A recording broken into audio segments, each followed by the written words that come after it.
তাফসীর মাহফিল CHP।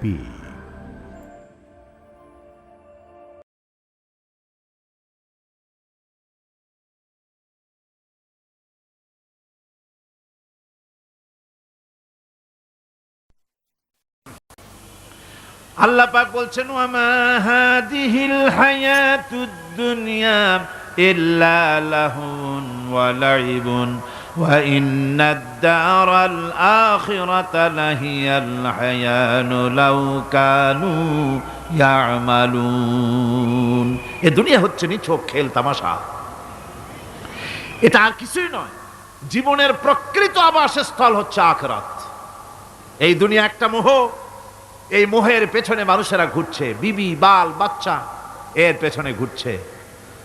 অথচ এই বিবি বাল বাচ্চা কিয়ামতের দিন মুসিবত হয়ে দাঁড়াবে মানুষের জন্য। একটা মোহর মধ্যে মানুষ পড়ে আছে, খেল তামাশার ভিতরে পড়ে আছে। আল্লাহ পাক বলছেন কুল মাতাউদ দুনিয়া কালিলুন ওয়াল আখিরাতু খায়রুল লিমানিত্তাকা। বলো, দুনিয়ার সমস্ত সম্পদ খুবই নগণ্য, আর যে ব্যক্তি পরকালকে বিশ্বাস করে, পরকালের কামনা করে, সেই খোদাভীরু লোকদের জন্য পরকাল হচ্ছে প্রকৃত আবাসস্থল। সেই জায়গাটাই হলো আসল জায়গা। ওই জায়গার জন্য কিছু তৈরি করতে হবে। কোরআনে কারিমে রব্বুল আলামিন বলছেন আরাদিতুম বিল হায়াতিদ দুনিয়া মিনাল আখিরাহ ফামা মাতাউদ দুনিয়া ফিল আখিরাতি ইল্লা কলিল। তোমরা কি পরকালের জীবনের বিনিময় এই দুনিয়ার জীবনটাই বেশি পরিতুষ্ট হয়েছো? অথচ দুনিয়ার জীবনের সুখ সম্পদ তো পরকালের তুলনায় খুবই নগণ্য। পরকালের সুখ অনেক বেশি, পরকালের দুঃখটাও অনেক বেশি, সুখটাও অনেক বেশি। পরকালটা স্থায়ী, সুতরাং দুনিয়ার মোহে না পড়ে পরকালের জন্য জীবনটাকে পরকাল ভিত্তিক জীবন তৈরি করো। আল্লাহ পাক বলছেন ফাম্মা মান তাগা ওয়া আসারাল হায়াতাদ দুনিয়া ফাইন্নাল জাহিমা হিয়াল মাওয়াব। অতঃপর যে ব্যক্তি বিদ্রোহ করেছে এবং দুনিয়ার জীবনকে অগ্রাধিকার দিয়েছে, তার জায়গা হচ্ছে জাহান্নাম। জোরে বলেন নাউজুবিল্লাহ। যে ব্যক্তি আল্লাহর সঙ্গে বিদ্রোহ করেছে আর পরকালের জন্য পাথর জোগাড় করে নাই, দুনিয়াকে অগ্রাধিকার দিল, পরকালকে ভুলে গেল, তার জায়গা হলো জাহান্নাম। ওয়া আম্মা মান খাফা মাকামা রাব্বিহি ওয়া নাহান নাফসা আনিল হাওয়া ফাইন্নাল জান্নাতা হিয়াল মাওয়া। আর যে ব্যক্তি আপন প্রভুর সামনে উপস্থিত হওয়াকে ভয় করেছে এবং আপন প্রবৃত্তিকে লালসা মুক্ত করেছে, লালসার হাত থেকে রক্ষা করেছে, আল্লাহ রব্বুল আলামিন কিয়ামতের দিন তার জন্য রেখে দিয়েছেন জান্নাত। তার জন্য কোন জায়গা? জান্নাত।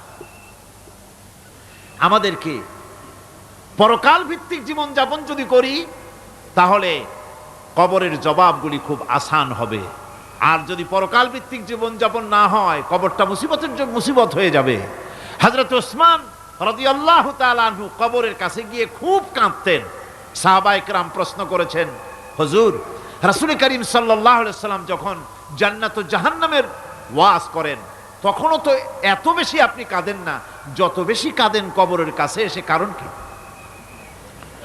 হযরত ওসমান রাদিয়াল্লাহু তাআলা আনহু বলতেন, আমার সাথীরা, আমি আমার হাবিবের কাছে, আল্লাহ রাব্বুল আলামিনের রাসূলের কাছে আমি শুনেছি এই কবরটাই হলো প্রথম স্টেশন, এই কবরটাই হলো প্রথম ইমিগ্রেশন কাউন্টার। এই জায়গায় কেউ যদি ধরা পড়ে যায়, কারো যদি চার্জশিট হয়ে যায়, সব জায়গায় ধরা পড়ে যাবে। হাসরে মিজানে সিরাতে কোনো জায়গায় নাজাত পাবে না। আর এই কবরটা যদি কেউ মুক্তি পেয়ে যায়, মিজান সিরাত হাসর সব জায়গা থেকে আল্লাহ তারে ভালোভাবে পার করে দিবেন। এটা হলো আসল জায়গা, মারাত্মক জায়গা, খুব মারাত্মক জায়গা। আমি এটাকে ইমিগ্রেশন কাউন্টার বলেছি আমার ভাষায়। ইমিগ্রেশন কাউন্টার যারা বিদেশ ভ্রমণ করেছেন তারা জানেন। লন্ডন যাবেন, আমেরিকা যাবেন, সৌদি আরব যাবেন, যে কোনো বিদেশে যাবেন, গেলেই পাসপোর্ট তারা দেখবে। পাসপোর্টে আপনার ন্যাশনালিটি কোনটা সেটাই তারা জানতে চাইবে। আপনি কোন দল করেন এটা তারা জানতে চাইবে না। আপনি কোন ভাষায় কথা বলেন তাও তাদের জানার দরকার নেই। প্রথমেই তারা আপনার ন্যাশনালিটি দেখবে, আপনার আইডেন্টিটি কি তারা জানতে চাইবে। তারপরে যদি স্যাটিসফ্যাক্টরি হয় আপনাকে ভিসা দিয়ে ভেতরে ঢুকবার ব্যবস্থা করে দেবে। আর যদি তারা স্যাটিসফাইড না হয় তাহলে আপনাকে মেহমানখানায় ঢুকানো হবে গ্রেফতার করে। কবর হচ্ছে এ ধরনের একটি ইমিগ্রেশন কাউন্টার। কবরের ভিতরে মানুষ যখনই রাখা হবে সঙ্গে সঙ্গে দুজন ফেরেশতা আসবে। কবরের কাছে যারা এসেছিল দাফন হয়ে যাওয়ার পর এই লোকগুলি 40 কদম যেতে যতক্ষণ লাগে এর মধ্যেই দুজন ফেরেশতা এসে যাবে। এসে জিজ্ঞেস করবে, মান রব্বুকা, তুমি কোন দল করতে? ওটা তাদের জানার দরকার নেই। চাকরি কিসে করতেন ওটা জানার দরকার নেই। ব্যবসা করতেন না চাকরি করতেন প্রয়োজন নেই। প্রথমেই জিজ্ঞাসা করা হবে ন্যাশনালিটি, প্রথমেই জিজ্ঞাসা করা হবে তার ন্যাশনালিটি সম্পর্কে, তার আইডেন্টিটিটা কি, এবং সেটাকে সত্যায়িত করার জন্য, বোঝার জন্য 3টি প্রশ্ন। প্রথম প্রশ্ন, মান রব্বুকা ওয়া মা দীনুকা ওয়া মান নাবিয়্যুকা, তোমার রব কে, তোমার দ্বীন কি, তোমার নবী কে। যদি এই ব্যক্তি বেঈমান হয়, মুনাফিক হয়, সে বলবে হায় হাতা লা আদরি, হায় হাতা লা আদরি, জানি না আমার রবকে, আমি জানি না। তোমার দিন কি, দিন কারে কয় বুঝি না। এরপরে আল্লাহর নবী জনাবে মুহাম্মদ রাসূলুল্লাহ সাল্লাল্লাহু আলাইহি ওয়াসাল্লামকে দেখানো হবে, বলা হবে মা কুনতা তাকুলু ফি হাদার রাজুল, এই ব্যক্তি সম্পর্কে তোমার ধারণা কি নিকে, বলবে আমি চিনি না। নাউযুবিল্লাহ। বাস, এরপরে তার যা হবার তাই শুরু হয়ে যাবে। আর যদি বান্দাটা মুমিন হয়, প্রশ্ন করা হবে মান রব্বুকা, জবাব দেবে রব্বি আল্লাহ, আমার রব আল্লাহ রাব্বুল আলামিন। ওয়া মা দীনুকা, দীনুনা ইসলাম, আমার দিন হচ্ছে ইসলাম। এরপরে আল্লাহর নবীকে দেখানো হবে। কয়েক রকমের বর্ণনা আছে। কোন বর্ণনায় আছে হুজুরের আকারে দেখানো হবে, অথবা রসুলকে সরাসরি দেখানো হবে। বলা হবে মা কুনতা তাকুলু ফি হাদার রাজুল, এই লোকটি সম্পর্কে ধারণা কি। মুমিন ব্যক্তি বলবে হাদা নবিয়ুনা মুহাম্মাদুর রাসূলুল্লাহ সাল্লাল্লাহু আলাইহি ওয়াসাল্লাম, ইনি আমার তো সেই নবী মুহাম্মাদুর রাসূলুল্লাহ সাল্লাল্লাহু আলাইহি ওয়াসাল্লাম। আমরা যেন এই রকমের জবাব দিতে পারি, আল্লাহ কবুল করো। সকলে জোরে কোন আমিন। জবাব হয়ে যাওয়ার পর গায়ব থেকে আওয়াজ আসবে, ফাফরিশু বিল জান্নাতি ওয়ালবিসু বিল জান্নাহ, ও আমার ফেরেশতারা, আমার এই বান্দাকে জান্নাতের পোশাক পরাইয়া দাও আর কবরটাকে জান্নাতের বিছানা বিছাইয়া দাও। জান্নাতের পোশাক পরাইয়া দাও, জান্নাতের বিছানা বিছাইয়া দাও। ইলা মাদ্দা বাসারিহি, তার চোখের দৃষ্টি যতদূর যায় কবরটা ততটা প্রশস্ত করে দাও। এরপর বেহেশতের পোশাক পরাইয়া, বেহেশতের বিছানা বিছায়া ফেরেশতা বলবে নম কানাউমুল উরুস, ঘুমিয়ে যাও।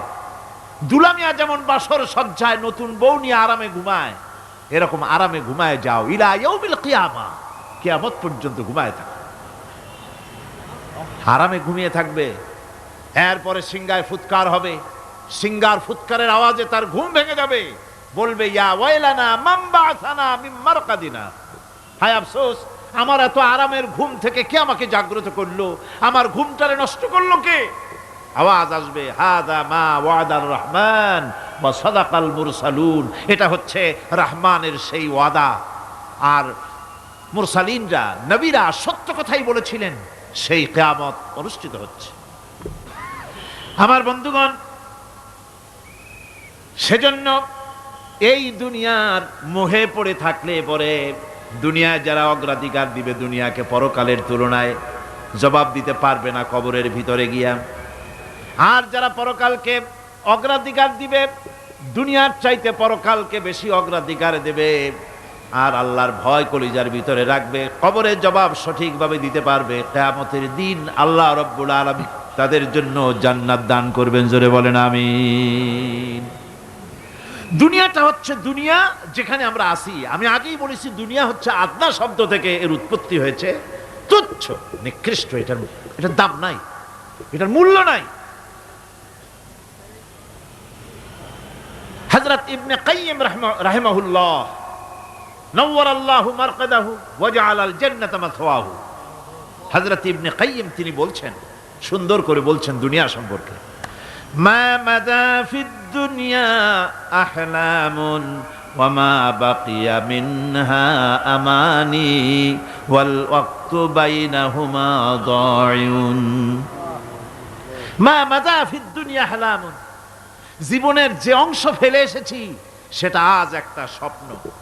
ওয়া মা বাকিয়া মিনহা আমানি, আর জীবনের যে অংশ সামনে বাকি আছে সেটা এখন একটা আকাঙ্ক্ষা। ওয়াল ওয়াক্তু বাইনাহুমা দায়ুন, আর এর মাঝখান থেকে সময় সব চলে যাচ্ছে। কত বড় কথা চিন্তা করেছেন? জীবনের যে অংশ ফেলে এসেছি তা আজকে স্বপ্ন, তা আজ কি বলেন? স্বপ্ন। আর সামনে যা আছে সেটা আকাঙ্ক্ষা, আর মাঝখান থেকে সময় সব চলে যাচ্ছে। এরপরে তিনি বলছেন, ওয়ামান ইয়াসহাবিদ দুনিয়া ইয়াকুন মিসলা কাবিদিন আলাল মাই খানাতুহু ফুরুজুল আসাবিঈ। দুনিয়াদারের অবস্থা হচ্ছে এই, কেউ যদি দুই হাতে পানি খামসায় ধরে, দুই হাতে কি ধরছে বলেন?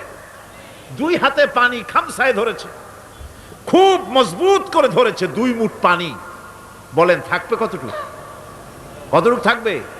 1 ফোঁটাও থাকবে না, কারণ তার আঙ্গুলের ফাঁক তার সাথে খেয়ানত করবে, আঙ্গুলের ফাঁক দিয়া পানিগুলি সব বেরিয়ে চলে যাবে। সুতরাং দুনিয়া যারা চায় তারা ঠিক পানি খামসায় ধরলে পানি যেমন হাতের ভেতর থেকে খেয়ানত করে চলে যায়, যারা দুনিয়া চায় দুনিয়াও তাদেরকে এভাবে ফাঁকি দিয়ে চলে যায়। তবুও দুনিয়ার মায়া মানুষের এত বেশি। আল্লাহর নবী বলেন, লাউ কানা লি ইবনি আদামা ওয়াদিম মিন যাহাবিন লাহাব্বা ইয়াকুনা লাহু থানিন। এই পৃথিবীতে যদি কাউকে একটা মাঠ ভরে যদি সোনা দেওয়া যায়, লোকটা বলবে রব্বুল আলামিন, আমি যদি আরেকটা মাঠ এরকম সোনা ভরা পেতাম। দ্বিতীয় আরেকটা মাঠ দেওয়া হলে আবার বলবে যদি তৃতীয় আরেকটা মাঠ সোনা ভরে যদি পেতাম। নবীজি বলেন, ওয়ালা ইয়ামলাউ জাওফু ইবনু আদামা ইল্লা তুরাব। মানুষের পেট 3.5 হাত মাটি ছাড়া, কবরের মাটি ছাড়া মানুষের পেট ভরবে না। আরো চাই, আরো চাই, চাওয়ার কোনো শেষ নাই। মানুষ এভাবে করে দুনিয়ার মহব্বতে এমনি পাগল হয়ে যায়, শুধু দুনিয়ার মহব্বত, পরকালকে বেমালুম ভুলে যায়। আমি কিন্তু এই কথা বুঝাতে চাই নাই যে পরকালের মহব্বতে, পরকালের ভয়তে বা পরকালের জন্য দুনিয়া আপনি বাজার ঘাট, বেচা কিনা, ব্যবসা বাণিজ্য সবকিছু ভুলে যান না, তা নয়। ভুল বোঝার কোনো কারণ নাই। পরকালকে অগ্রাধিকার দিতে হবে, মানে দুনিয়াটা চিরস্থায়ী জায়গা নয়। চিরস্থায়ী হচ্ছে কোনটা? আখিরাত। চিল্লায় এখন কোনটা? সুতরাং এখানে যা করতে হবে, আখিরাতে জবাবদিহিমূলক জীবন যাপন করতে হবে। আপনি ব্যবসা করবেন, ওজনে কম দিতে পারবেন না, আপনি খাদ্যে ভেজাল দিতে পারবেন না, চুরি করতে পারবেন না, ডাকাতি করতে পারবেন না, জেনা করতে পারবেন না, বদমাশি করতে পারবেন না, মদ খেতে পারবেন না, সন্ত্রাসী হতে পারবেন না, হাইজ্যাকার হতে পারবেন না, চাঁদাবাজ হতে পারবেন না, মুনাফাখোর হতে পারবেন না, আপনি চোরা কারবারি হতে পারবেন না, ঘুষখোর হতে পারবেন না, সুদখোর হতে পারবেন না। এই সব কাজ পরকালকে বিশ্বাস করলেই এ সমস্ত কাজ থেকে মানুষ বিরত থাকতে পারে। কথা ঠিক কিনা? এটাই হচ্ছে পথ। সুতরাং এই পৃথিবী থাকবে না, এটা কি চিরকাল থাকবে না? এর একটা পরিসমাপ্তি ঘটবে। যেমন করে সারা বছর লেখাপড়া করার পর কলেজে, বিশ্ববিদ্যালয়, মাদ্রাসায়, হাই স্কুলে, সব জায়গায় সারা বছর লেখাপড়া করার পর যেমন পরীক্ষা দেওয়ার একটা দিন আসে, সারা বছর ব্যবসা করার পর হিসাব নিকাশ করার যেমন একটা সময় আসে, সারা মাস চাকরি করার পর বেতন পাওয়ার যেমন একটা দিন আসে, সারা জীবন চাকরি করার পর পেনশন পাওয়ার যেমন একটা সময় আসে, অনুরূপভাবে এই দুনিয়া যেদিন শেষ হয়ে যাবে, আল্লাহ নির্ধারিত সময় শেষ হয়ে যাওয়ার পর একটা সময় আসবে যখন আল্লাহ রব্বুল আলামিন সব শেষ করে দিবেন, লন্ড ভন্ড হয়ে যাবে, কিছুই থাকবে না। কোরআনে কারিমে আল্লাহ সব বলেছেন, কোরআনে সব আল্লাহ বলে দিয়েছেন। আল্লাহ পাক বলেন এই পৃথিবীর সব কেমন ভাবে ধ্বংস হবে তার চিত্র আল্লাহ পাক কোরআনে কারিমে তুলে ধরেছেন। ইযাস সামাউ ফাতারাত ওয়া ইযাল কাওয়াকিবু তাসারাত ওয়া ইযাল বিহারু ফুজ্জিরাত ওয়া ইযাল কুবুরু বু'সিরাত। যখন আকাশসমূহ দীর্ণ বিদীর্ণ হয়ে যাবে, তারকাগুলি বিক্ষিপ্ত হয়ে ছিটকে পড়বে, আর সমুদ্রগুলি উচ্ছ্বসিত হয়ে পড়বে, কবরগুলি সব তার ভেতরে যা আছে উদ্গীরণ করে দেবে, তারকাগুলি স্থিমিত হয়ে যাবে।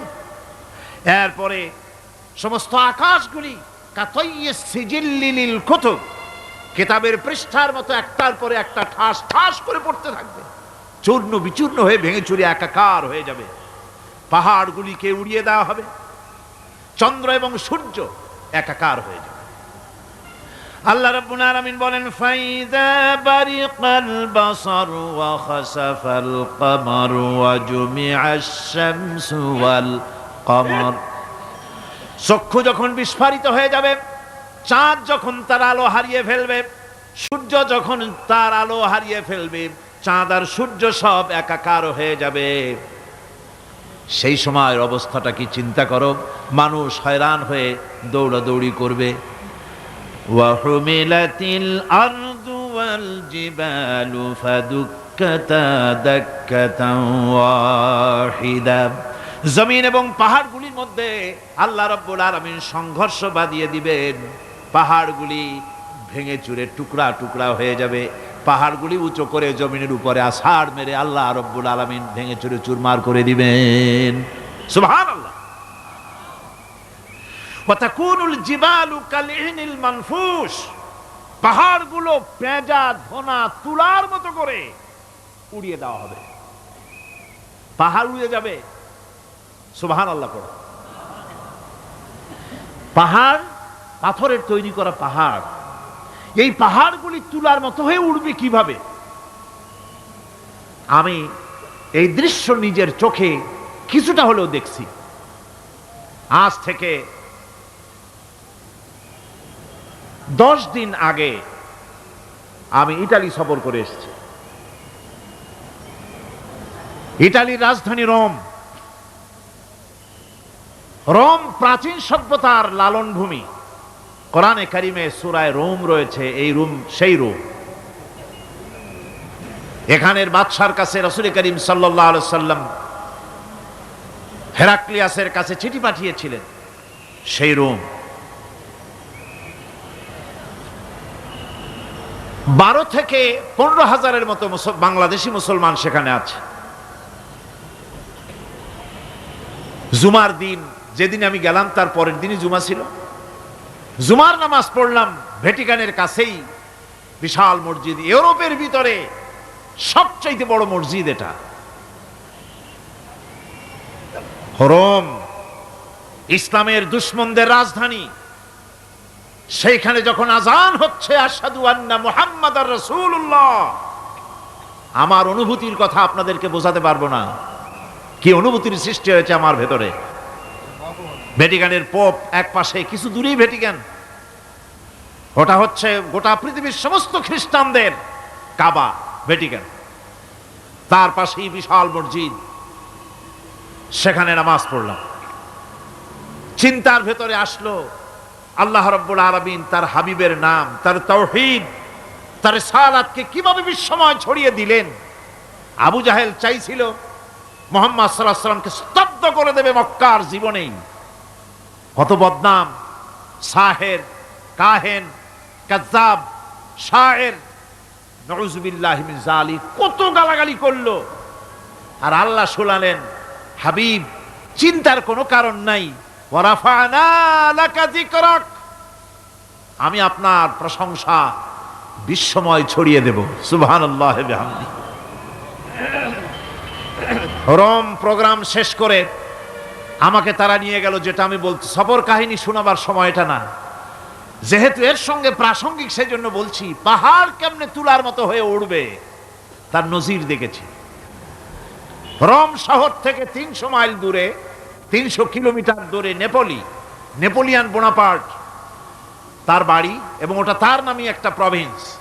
ভূমধ্য সাগরের পারে ভিসুবিয়াস, পৃথিবীর সবচাইতে বড় আগ্নেয়গিরি। সেটা দেখাতে নিয়ে যাওয়া হলো আমাকে, যে পাহাড়টা পৃথিবীর মাটি থেকে তার চূড়া হচ্ছে 3 মাইল উঁচু। এর 2 মাইল গাড়িতে করে ঘুরে ঘুরে যাওয়া যায়, এরপর আর গাড়িতে যাওয়া যায় না, বাকিটুকুন যেতে হবে হেঁটে হেঁটে। পাহাড়ের উপরে অক্সিজেন কম, বেশ কষ্ট হচ্ছিল উঠতে। জীবনে প্রথম পাহাড়ে চড়েছি জাবালে নূর, রাসূল করিম সাল্লাল্লাহু আলাইহি সাল্লামের উপরে যেখানে ওহী হয়েছিল সর্বপ্রথম। পাহাড় চড়ার একটা অভিজ্ঞতা ওখান থেকে আমার কিছুটা হয়েছিল। খুব কষ্ট হলো বাকি 1 মাইল উঠতে।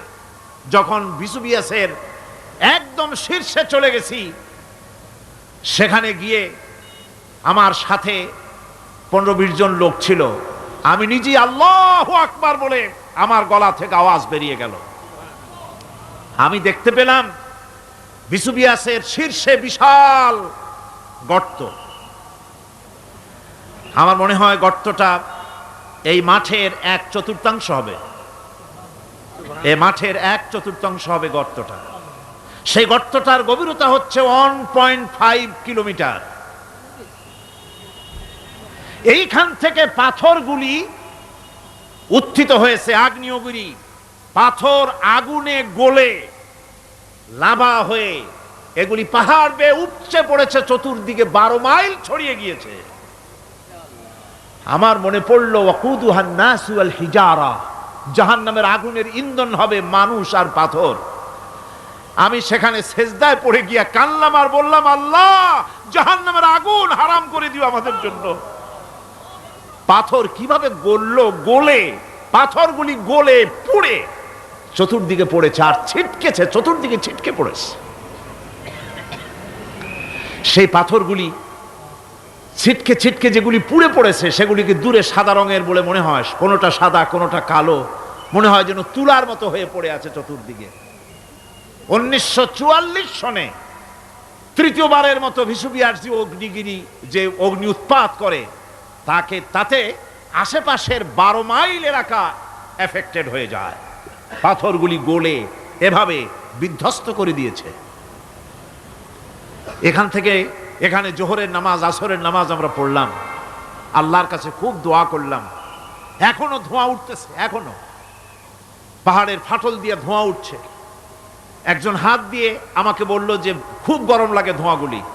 ওখানকার লোকেরা বলল যে ভেতরে এখনো আগুন আছে, তবে সুপ্ত, যে কোনো মুহূর্তে আবার তা জাগ্রত হতে পারে। আমরা সেখান থেকে নেমে এলাম।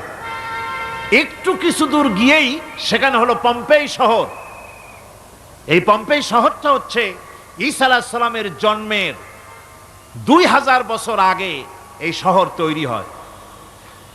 ঈসা আলাইহিস সালামের জন্মের 179 বছর পর ভূমিকম্প হয়। সেই ভূমিকম্পে গোটা পম্পেই শহরটা পৃথিবীর মানুষের চোখের আড়াল হয়ে যায়, ধ্বংস হয়ে যায়, মাটির তলায় গরক হয়ে যায়।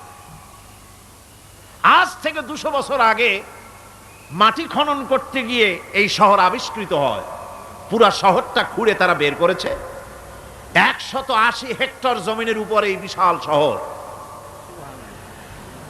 ঘুরে ঘুরে দেখলাম, গাড়ি চলে না সেখানে, পায়ে হেঁটে দেখতে হলো। প্রশস্ত রাস্তা।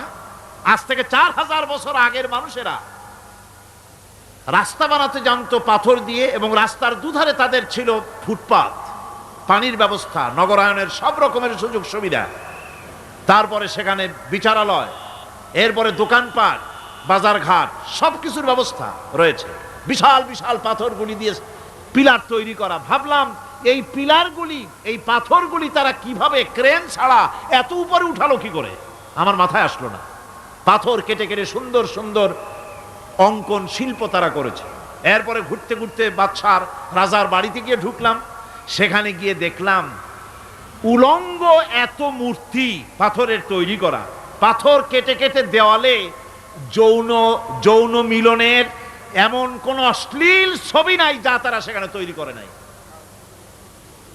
উলঙ্গ মূর্তি আর উলঙ্গ যৌন মিলনের অসংখ্য ছবি দিয়ে এই এলাকা ভরা। তখন আমি বুঝলাম আল্লাহর গজব হওয়ার কারণটা কি, এই শহরটা মাটির নিচে গরক হয়ে যাওয়ার কারণটা কি। আল্লাহ পাক জেনা ব্যভিচার যে দেশে বেশি হয় আল্লাহ পাক বরদাস্ত করেন না। দুশ্চরিত্র যে দেশের মানুষ দুশ্চরিত্র হয়ে যায়, জেনা ব্যভিচার বেশি হতে থাকে, আল্লাহ গরক করে দেন, গজব দেন। এই গজব এক এক সময় এক এক রকমের হয়ে আসে। কখনো মাটির নিচে দাবায় দেন, কখনো মহামারী, কোনো দেশে কলেরা, কোনো দেশে জলোচ্ছ্বাস, কোথাও ভূমিকম্প, আর সর্বশেষ এই জেনা ব্যভিচারের জন্য আল্লাহ পাকের চূড়ান্ত এই যৌনতার অশ্লীলতার জন্য চূড়ান্ত গজব বর্তমান বিশ্বের জন্য এইডস। আল্লাহ পাক এই গজব দিয়েছেন। বন্ধুগণ, আমি সেই জায়গা, আমি সেখানে যা দেখলাম যে আল্লাহ পাক পাহাড়গুলিকে কিভাবে উড়াবেন এটা অস্বীকার করার কোনো উপায় নাই। বিশ্বাস তো করতামই, তবে হযরত ইব্রাহিম আলাইহিস সালাম যেমন বলেছিলেন, রব্বি আরিনি কাইফা তুহিল মাউতা, আয় আল্লাহ তুমি মরাকে জিন্দা করবা কেমনে? আল্লাহ পাক বলেন আওয়ালাম তুমিন, তুমি বিশ্বাস করো না? ইব্রাহিম আলাইহিস সালাম বললেন বালা, অবশ্যই বিশ্বাস করি, ওয়ালাকিন লিয়াতমাইন্না কলবি, যদি চোখে দেখতাম তাহলে আমার অন্তরাত্মা খুব ঠান্ডা হতো। আল্লাহ রাব্বুল আলামিন চোখে দেখায় দিলেন জিন্দা কেমনে মুর্দা হবে, মুর্দা কেমনে জিন্দা হবে, আল্লাহ দেখায় দিলেন। পাহাড় উড়ায় দিবেন আল্লাহ রাব্বুল আলামিন। একথা কলিজার মধ্যে এটার উপর ঈমান বিশ্বাস, কিন্তু আল্লাহ চোখে দেখাইছেন, ঈমান আরো মজবুত হয়েছে, যা ছিল আরো মজবুত হয়েছে। সুবহানাল্লাহ। আল্লাহর ভয়তে কলিজা কেঁপেছে। আমি পাহাড়ের উপরে কেঁদেছি, যার যার হয়ে কেঁদেছি। বন্ধুগণ, আল্লাহ সুবহানাহু ওয়া তাআলা এই জন্য বলেছেন কুল সিরু ফিল আরদ, আমার জমিন ঘোরো, ভালো করে দেখো, কাইফা কানা আকিবাতুল মুকাজ্জিবিন, মহাসত্যকে যারা অস্বীকার করেছে তাদের পরিণতি আমি কি করে দিয়েছি, এগুলি চোখে ভালো করে তাকায় দেখো। আমার বন্ধুগণ, সুতরাং এই পৃথিবীর অবসান হবে, এই পৃথিবী ধ্বংস হবে, এই পৃথিবী চূড়ান্তভাবে শেষ হয়ে যাবে। ও হ্যাঁ, আরেকটি কথা বলতে হয়, সেটা হচ্ছেই যে এই রোম থেকে আর একটু দূরে 900 মাইল দূরে হচ্ছে সিসিলি। 900 মাইল দূরে, সেখানে এই সিসিলি মুসলমানেরা শাসন করেছিল 350 বছর। সেই সিসিলিতে রয়েছে 360টা মসজিদ মুসলমানদের করা। সমস্ত মসজিদগুলি আজ তালা বন্ধ, একটা মসজিদও খোলা নাই। সেখানকার মুসলমানেরা ওয়াজ শুনতে এসেছিল রোমে। আমি তাদের জন্য পরামর্শ দিয়েছি যে গভর্নমেন্টের কাছে তোমরা দাবি জানাও যে অন্তত একটা মসজিদের দরজা আমাদের জন্য খুলে দাও। রোমের অবস্থানরত প্রবাসী বাংলাদেশি মুসলমানেরা আমাকে বলেছে, তাদের অনেকের বাড়ি চট্টগ্রামেও আছে, আমাকে বলেছে তাদের চোখে পানি আসছে বলার সময় যে চিরঙের তাফসির মাহফিল যখন আসে কলজেটা কাঁদতে থাকে যাওয়ার জন্য। তো যাওয়া তো সম্ভব না এত দূর থেকে, আমাদের সালাম বলে দিবেন যত লোক আসবে, আর আমাদের জন্য দোয়া করতে বলবেন যেন এই রোমের ভিতরে আমরা ইসলামের আদর্শের ভিত্তিতে আমরা যেন চলতে পারি। আপনারা দোয়া করুন তাদের জন্য। ভাইরা আমার, এই পৃথিবী একদিন পরিসমাপ্তি ঘটবে এবং আল্লাহর দরবারে আমাদেরকে উঠতে হবে এবং সেখানে আমাদের বিচার হবে। সেখানে আমাদের কি হবে? বিচার হবে। আল্লাহ পাক বিচারটাকে নির্ভুল করার জন্য, সঠিক করার জন্য প্রত্যেকের গলায় আমলনামা ঝুলায় রাখছেন। এখানে রেকর্ডের ব্যবস্থা করা হয়েছে। আল্লাহ পাক বলছেন ওয়া কুল্লা ইনসানিন আলজামনাহু তাইরাহু ফি উনুকি ওয়া নুখরিজু লাহু ইয়াওমাল কিয়ামাতি কিতাবান ইয়ালকাহু মানশুরা।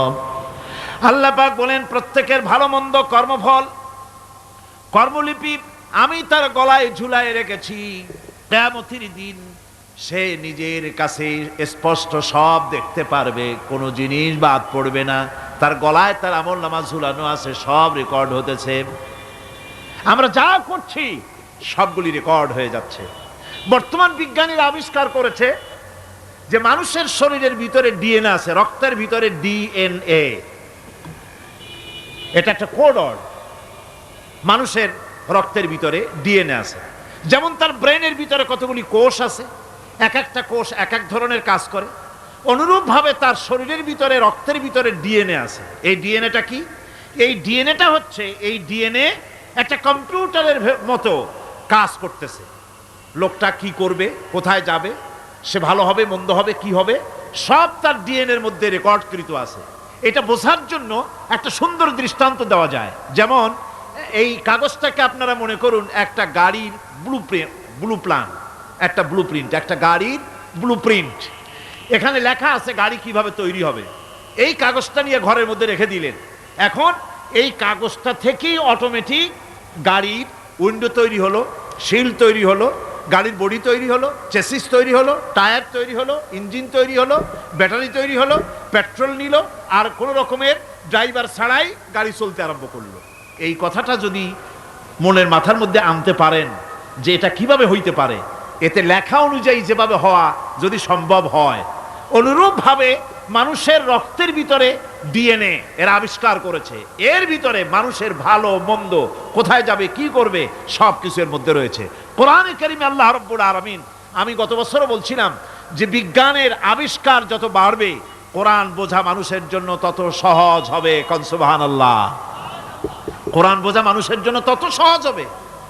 সুতরাং মানুষের গলার সাথে আল্লাহ পাক বলছেন যে একটা আমলনামা আমি ঝুলাই দিয়েছি তার গলার সাথে, সে যা করতেছে ওখানে সব লিপিবদ্ধ হচ্ছে, কম্পিউটারাইজড, কম্পিউটারের মতো এগুলি সব গ্রহণ করতেছে।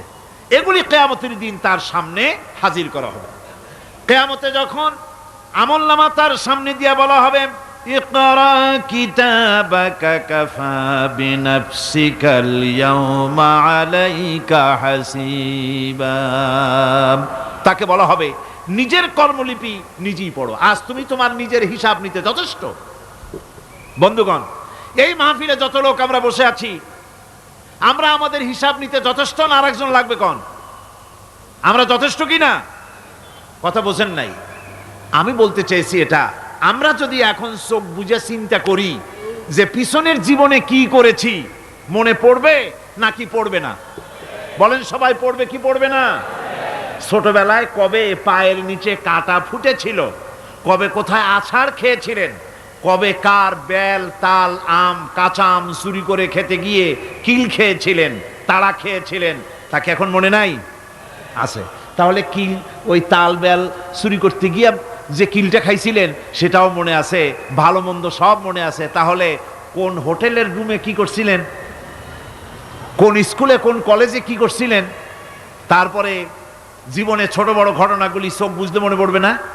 এবার হিসাব করেন, মনে যদি পড়ে এবার হিসাব করেন আপনি জান্নাতি না জাহান্নামে। আপনি আপনার নিজের হিসাব নেওয়ার জন্য যথেষ্ট। তাকে হিসাব করতে বলা হবে, তোমার হিসাব, তোমার নিজের হিসাব নেওয়ার জন্য তুমি যথেষ্ট, তোমার হিসাব তুমি নিজেই করো, এটা পড়ো। আর সেই কিয়ামতের দিন কোনো সাহায্যকারী মিলবে না। লান তানফাকুম আরহামুকুম ওয়ালা আওলাদুকুম ইয়াউমাল কিয়ামা। লান তানফাকুম, কিয়ামতের দিন কোনো ফায়দা হবে না, অবশ্যই কোনো ফায়দা হবে না, কোনো উপকারে আসবে না। কিয়ামতের দিন তোমার সন্তান, তোমার স্ত্রী, তোমার মাল, তোমার সম্পদ কোনো উপকারে আসবে না। কিয়ামতের ময়দানে সেদিন সব তোমার সাথে বিচ্ছা করবে, সব পালায় যাবে। সেখানে উৎকোষেরও কোনো কারবার নাই যে ঘুষ টুস দিয়া, ফেরেশতাদের কোনো রকম বুঝবাজ দিয়া, আলাদা কোনো চোরাগলি পথ দিয়া একেবারে ফুট করে ভেসতে চলে যাবেন, এমন কোনো সুযোগ নাই। অনেকে বলে, হুজুর এমন কিছু দোয়া শিখায় দেন যাতে ওই সব জেহাদ বোমা এগুলি খুব ভয় পাই, ও সব রাস্তা টাস্তা না, খুব সহজে কিছু দোয়া দুরুদ করিয়া আস্তে করে জান্নাতে চলে যাওয়া যায়, এরকম একটা দোয়া, এরকম একটা পথ বলে দেন।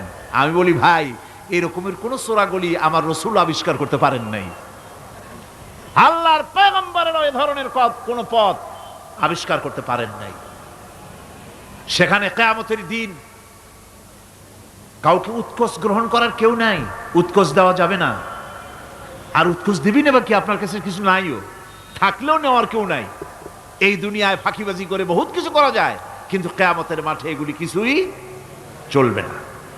اليوم لا ينفع مال ولا بنون। কিয়ামতের দিন ধন সন্তান সন্ততি আর সম্পদ কোনো কাজে লাগবে না। সেদিন শুধু আমল যদি ভালো হয় কাজে লাগবে, আমল খারাপ হবে সব শেষ হয়ে যাবে। আল্লাহ রাব্বুল আলামিন নবীজিকে ডেকে বলেছেন, নবী আপনি বলেন, কুল মা কুনতু বিদআম মিনার রাসূল, আপনি বলুন আমি কোন নতুন রসুল নই, আমার আগে অনেক নবী রসুল পৃথিবীতে এসেছেন, তারা বিদায় হয়ে গেছেন। আমি জানি না কিয়ামতের দিন আল্লাহ রাব্বুল আলামিন আমার সাথে কি ব্যবহার করবেন, আর আমি এও জানি না যে কিয়ামতের দিন আল্লাহ পাক তোমাদের সাথে কি ব্যবহার করবেন। এই আয়াত নাজিল হওয়ার পর আল্লাহর হাবিব তার মেয়েকে ডাকলেন, জামাইকে ডাকলেন, নাতিদেরকে ডাকলেন, আহলে বাইতদেরকে ডাকলেন, আর বললেন, ও আমার মেয়ে কলিজার টুকরা ফাতেমা গো শোনো, কেবলমাত্র আয়াত নাজিল হয়ে গেল, আল্লাহ পাক আমাকে শোনায়ছেন কিয়ামতের দিন আমি জানি না আমার সঙ্গে কি ব্যবহার করা হবে, আর এও জানি না যে তোমাদের সাথে কি ব্যবহার করা হবে।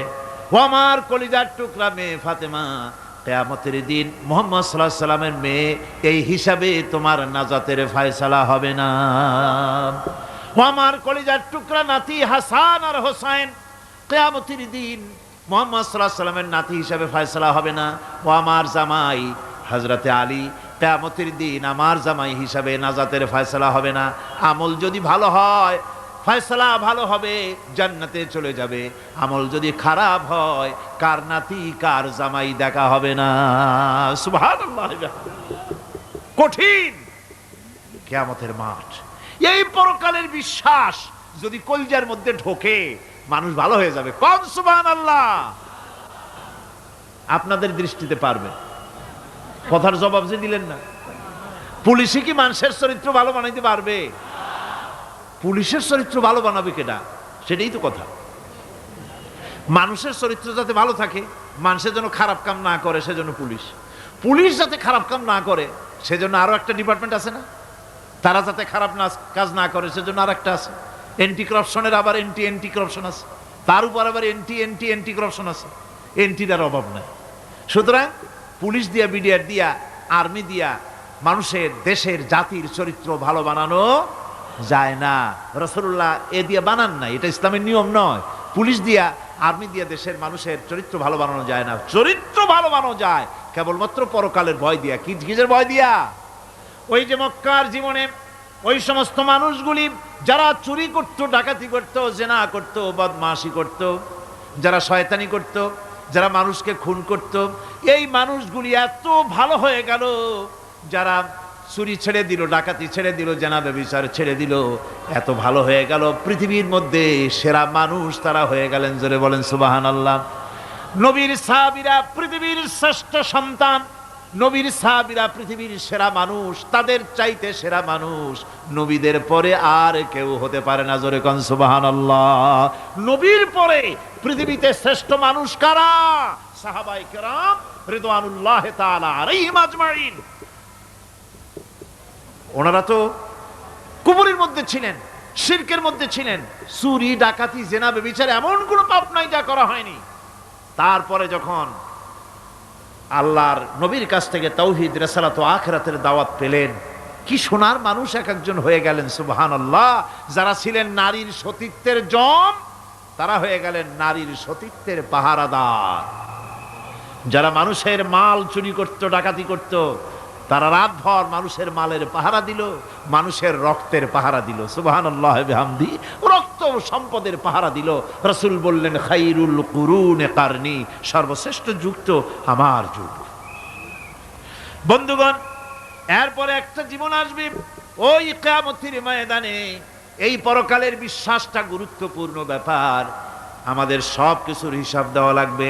আল্লাহ পাক বলেন, ইন্নাস সামআ ওয়াল বাসারা ওয়াল ফুআদা কুল্লু উলাইকা আনহু মাসউলা। নিঃসন্দেহে মানুষের শ্রবণ শক্তি, দর্শন শক্তি এবং তার অন্তঃকরণের কল্পনা সম্পর্কে আল্লাহ রাব্বুল আলামিনের কাছে জিজ্ঞাসিত হতে হবে। কান দিয়া কি করেছিলা, চোখ দিয়া কি করেছিলা, মুখ দিয়া কি করেছিলে, হাত দিয়ে কি করেছিলে, সব কিছুর জবাব আল্লাহ রাব্বুল আলামিনের কাছে দিতে হবে। সবটার জবাব দিতে হবে, কোনো কিছু বাদ যাবে না। এমনকি মনের ভিতরে যে কল্পনা আমরা করি, এই কল্পনার হিসাবও আল্লাহর দরবারে দিতে হবে।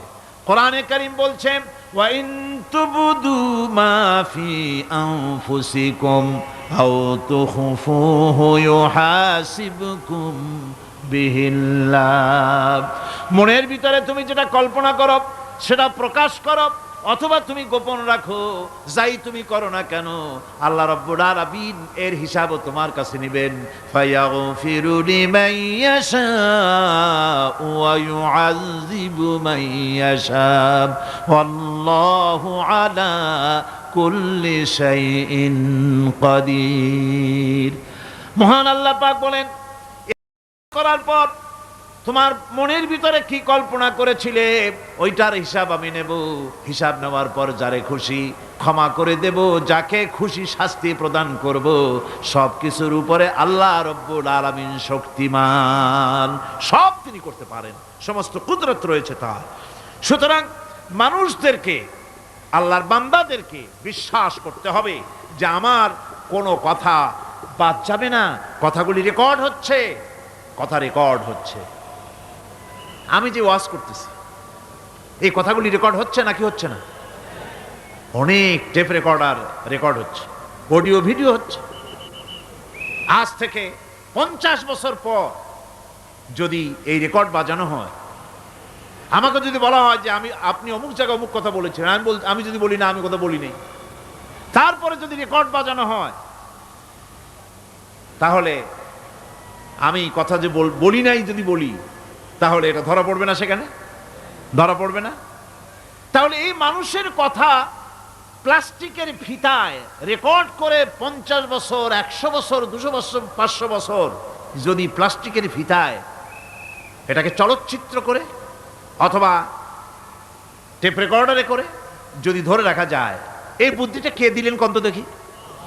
সবাই কন্যা, এই বুদ্ধিটা দিলেন কে? যে আল্লাহ রাব্বুল আলামিন মানুষের মাথায় বুদ্ধি দিলেন, যার দ্বারা সে মানুষের কথাবার্তা অ্যাক্টিভিটি সব ধরে রাখতে পারে।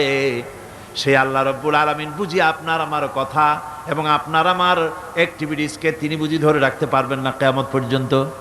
পারবেন কি না?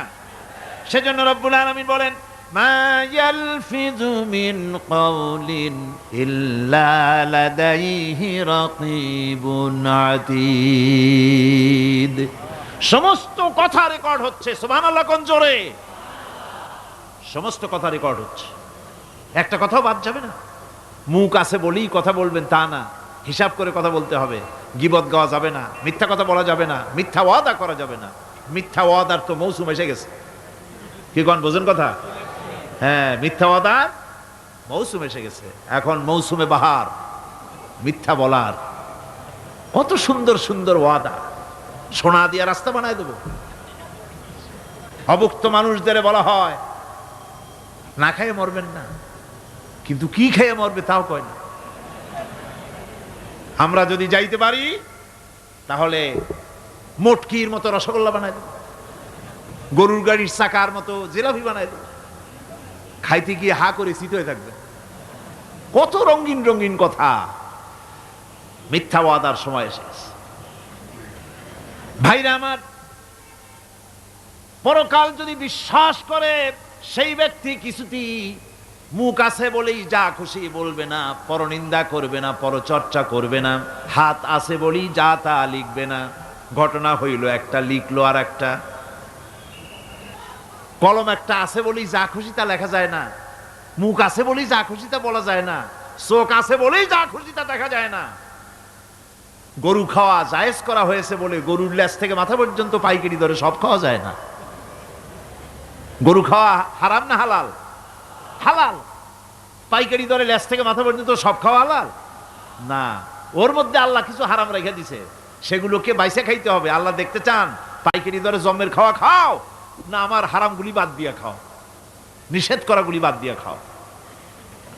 মুখ আছে বলেই যা খুশি তা বলা যাবে না, কান আছে বলেই যা খুশি তা শোনা যাবে না, চোখ আছে বলেই যা খুশি তা দেখা যাবে না, হাত পা আছে বলেই যা খুশি তা করা যাবে না।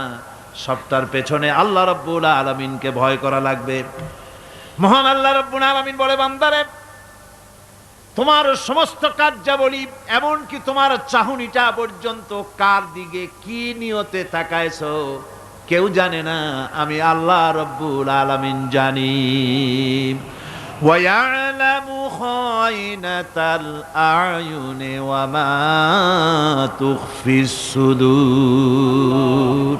তোমার অন্তঃকরণ কি জিনিস গোপন করে আর তোমার চক্ষু কি লুকোচুরি খেলে আমি টের পাই। সুবহানাল্লাহ বিহামদি। চশমার ফাঁক দিয়া কি দেখো, কারে দেখো, কি নজরে দেখো, সানগ্লাস পরিয়া কেউ ঠিক পায় না, আমি ঠিক পাই। সুবহানাল্লাহ, জোরে কান সুবহানাল্লাহ।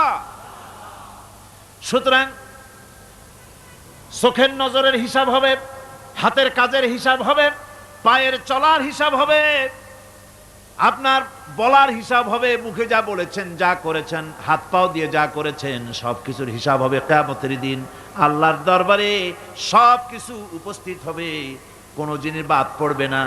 ফামান ইয়ামাল মিসকালা যাররাতিন খায়রান ইয়ারা ওয়া মান ইয়ামাল মিসকালা যাররাতিন শাররান ইয়ারা। ছোট্ট একটা ভালো কাজ যদি করো তাও হাজির করা হবে সামান্যতম ভালো কামও তোমার বাদ পড়বে না, আর ক্ষুদ্রতম কোনো খারাপ কাজ করলে তাও উপস্থিত করা হবে, সব তোমার সামনে, কোনো জিনিস বাদ পড়বে না, সব দেখতে পাবে কিয়ামতের দিন। ভালো কাজটাও আর খারাপ কাজটাও আল্লাহর কাছে সেদিন আল্লাহ পাক মানুষের সামনে উপস্থিত করে দিবেন।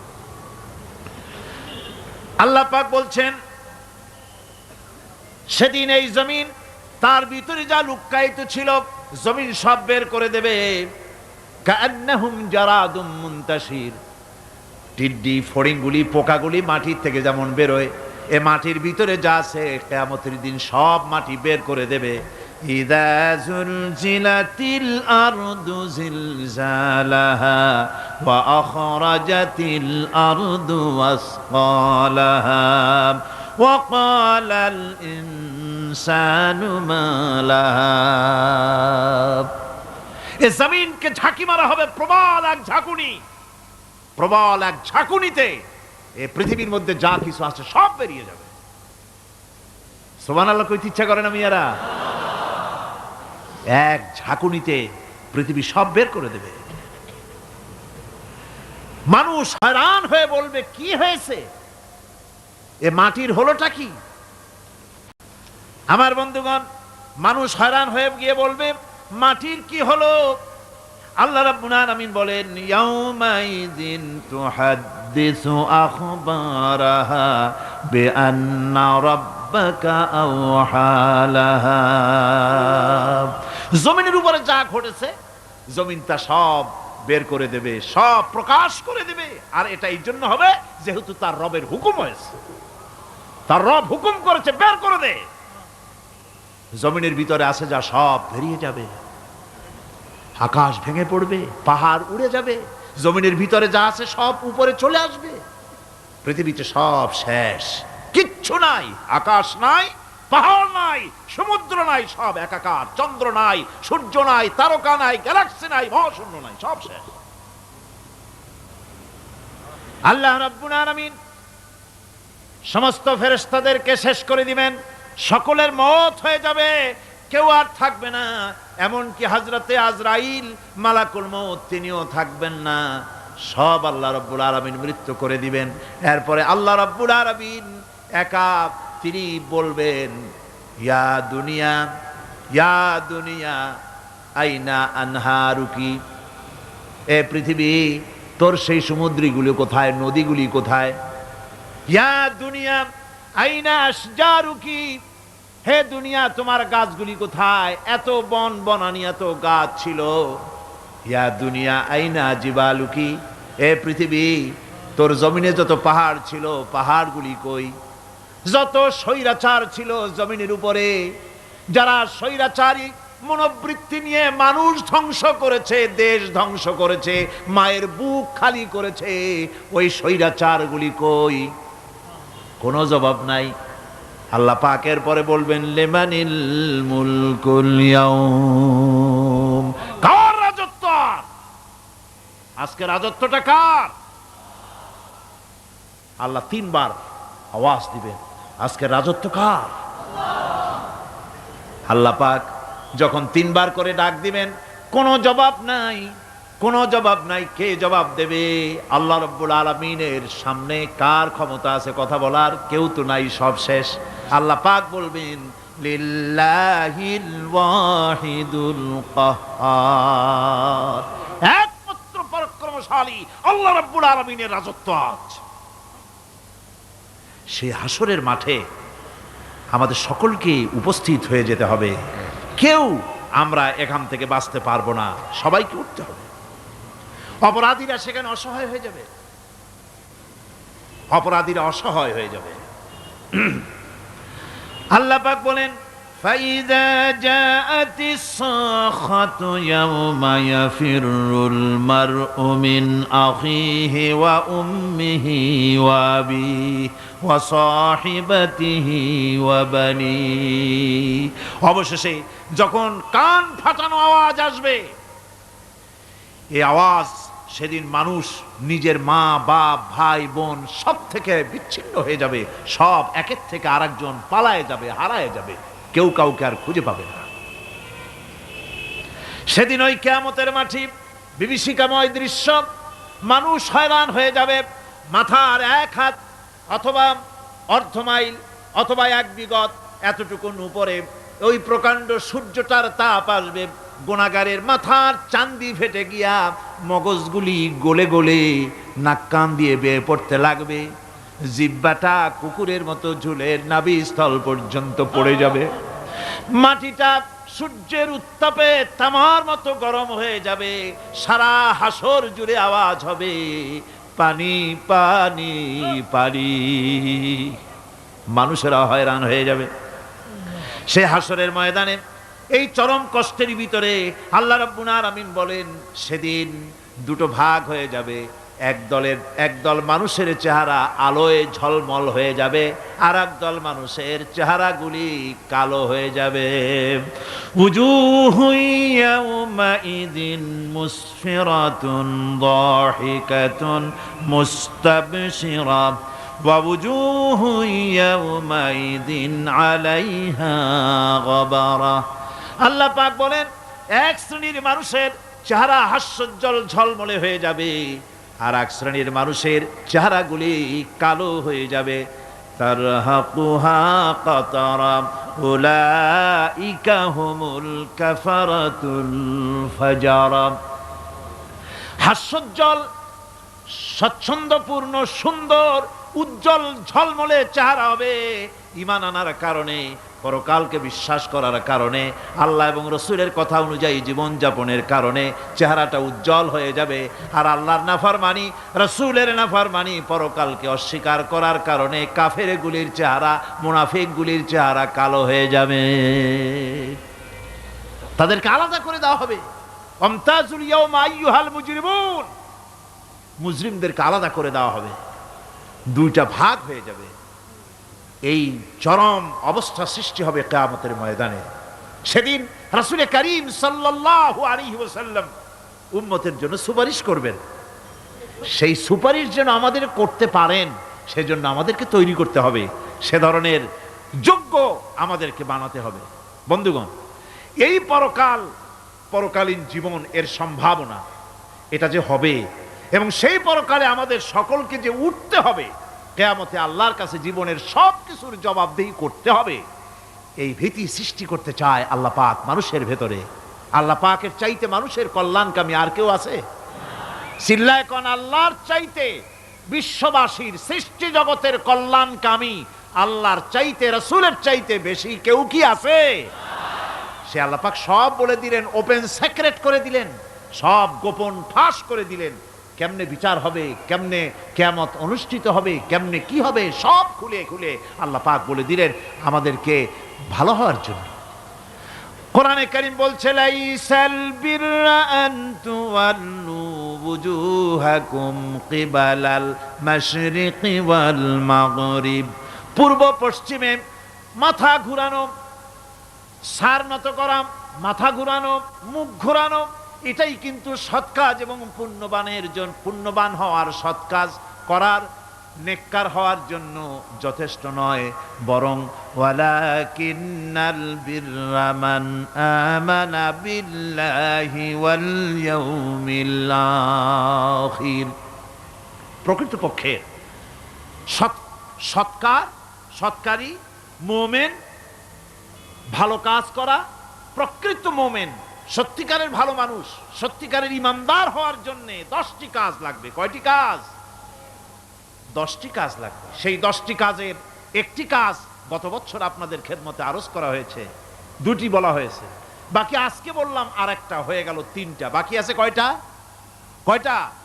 7টা বাকি আছে, আরো 7টা। পরকাল ভিত্তিক জীবনযাপন যদি করতে পারি তাহলে আমরা হব দুনিয়ার শ্রেষ্ঠ মানুষ। কোন আলহামদুলিল্লাহ। আমার দেশ, আমার জাতি, আমার school, college, university, secretariat, cantonment, রান্নাঘর থেকে শুরু করে বঙ্গভবন, দেশের সর্বত্র মানুষের ভেতরে যদি পরকালের জবাবদেহিমূলক জীবনযাত্রার অনুভূতি সৃষ্টি করে দেওয়া যায়, কিয়ামত আছে আর জবাব দিতে হবে আল্লাহর দরবারে।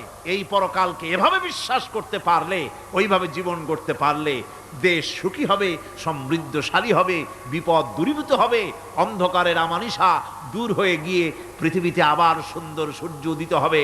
ইসলামের নতুন বার্তা নিয়ে পৃথিবীতে শান্তি আসবে, সুখ আসবে, সমৃদ্ধি আসবে, স্বাধীনতা টিকবে, সার্বভৌমত্ব টিকবে, দেশ এক সুখী সমৃদ্ধশালী সুন্দর দেশে পরিণত হবে। বাংলাদেশ হবে পৃথিবীর একটা আদর্শ দেশে পরিণত হয়ে যাবে যদি এই কথাগুলি আমরা বিশ্বাস করি আর আমল করে চলতে পারি। আল্লাহ পাক যেন সে তৌফিক আমাদের দেন। সকলে বলি আমিন। সকলে কন আমিন। মুনাজাত হবে, দাঁড়ানো ভাইরা বসে, মুনাজাত হবে, দাঁড়ানো ভাইরা সকলে বসে। আল্লাহুম্মা ربنا ظلمنا أنفسنا وإن لم تغفر لنا وترحمنا لنكونن من الخاسرين ربنا لا تزغ قلوبنا بعد إذ هديتنا وهب لنا من لدنك رحمة إنك أنت الوهاب।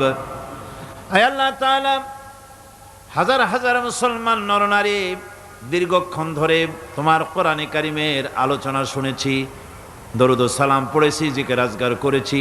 মেহেরবানি করে সওয়াবটুকুন জনাবে মুহাম্মদুর রাসূলুল্লাহ সাল্লাল্লাহু আলাইহি ওয়াসাল্লামের রূহ মুবারকে পৌঁছায় দাও। হে আল্লাহ তাআলা, तमाम পৃথিবীর মাটির নিচে যত মুমিন মুমিনাত শুয়ে আছেন তাদের আরওয়ার পরে সওয়াব পৌঁছায় দাও।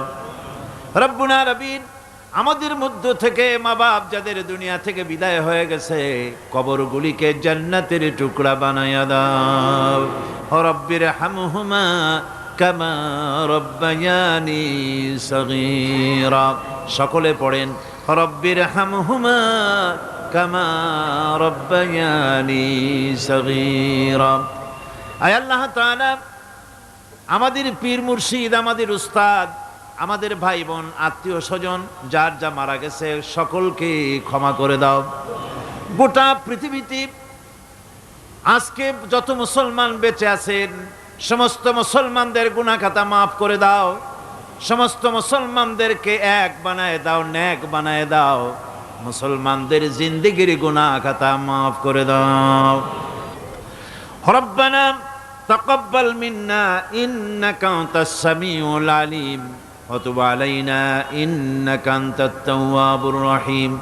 সুবহান রাব্বিকা রাব্বিল ইজ্জাতি আম্মা ইয়াসিফুন ওয়া সালামুন আলাল মুরসালিন আলহামদুলিল্লাহি রাব্বিল আলামিন। ওয়াজআল আখিরা কালিমাতিনা ইনদাল মাউত লা ইলাহা ইল্লাল্লাহু মুহাম্মাদুর রাসূলুল্লাহ। আসসালামু আলাইকুম ওয়া রাহমাতুল্লাহ।